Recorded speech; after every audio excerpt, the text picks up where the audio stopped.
Hello বন্ধুরা, সবাই কেমন আছো? বন্ধুরা, তোমাদের একটা কথা বলি। আমরা যারা প্রবাসে থাকি বা যারা বিদেশে কাজ করতে আসি, বিভিন্ন সমস্যার কারণে, ফ্যামিলির কারণে আসা পড়ে। তো আমার এক বন্ধু ছিল, 3 বছর কাজ করেছে বিদেশে, ভালো স্যালারি পেত। তা সারা মাস কাজ করে যে বেতনটা পেত, পুরো সম্পূর্ণ টাকাটা বাড়িতে পাঠাতো। তার বড় দাদা ছিল, টাকাটা তার অ্যাকাউন্টে পাঠাতো।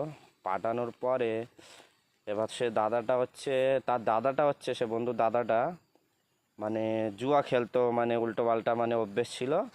এবার এই যে ছোট ভাইটা বিদেশে যে আমার সাথে কাজ করছে, সে টাকা পাঠাতো বিশ্বাস করে কিনা ফ্যামিলিতে আমার জন্য কিছু করছে, জায়গা জমি কিনবে। কিন্তু ওর দাদা জুয়া খেলে সব টাকা নষ্ট করে দিত।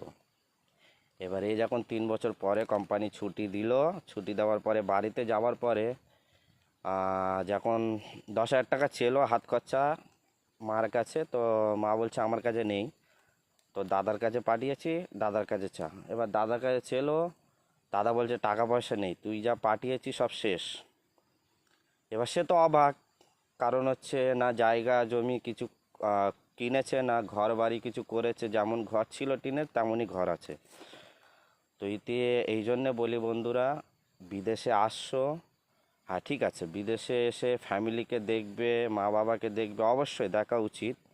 কিন্তু কিছু একাংশ টাকা প্রতি মাসে নিজের জন্য সরিয়ে রাখবে। সরিয়ে রাখলে কী হবে জানো, এমন অনেক ঘটনা হয়েছে, সম্পূর্ণ টাকা পাঠানোর পরে বাড়ি যাওয়ার পরে নিঃসহারা। এত কিছু করার পরে শেষে শুনতে হয় তুই কী করেছে আমাদের জন্য। তো বন্ধুরা, তোমরা ফ্যামিলিকে দেখবে, বিদেশে এসে টাকা পয়সা পাঠাবে, ভালো জিনিস, কিন্তু মাসে কিছু একটা অংশ আলাদা করে সরিয়ে রাখবে নিজের ভবিষ্যতের জন্য। তো যাই হোক, সবাই ভালো থেকো।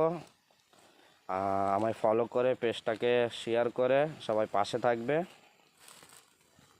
দেখা হবে পরের ভিডিওতে।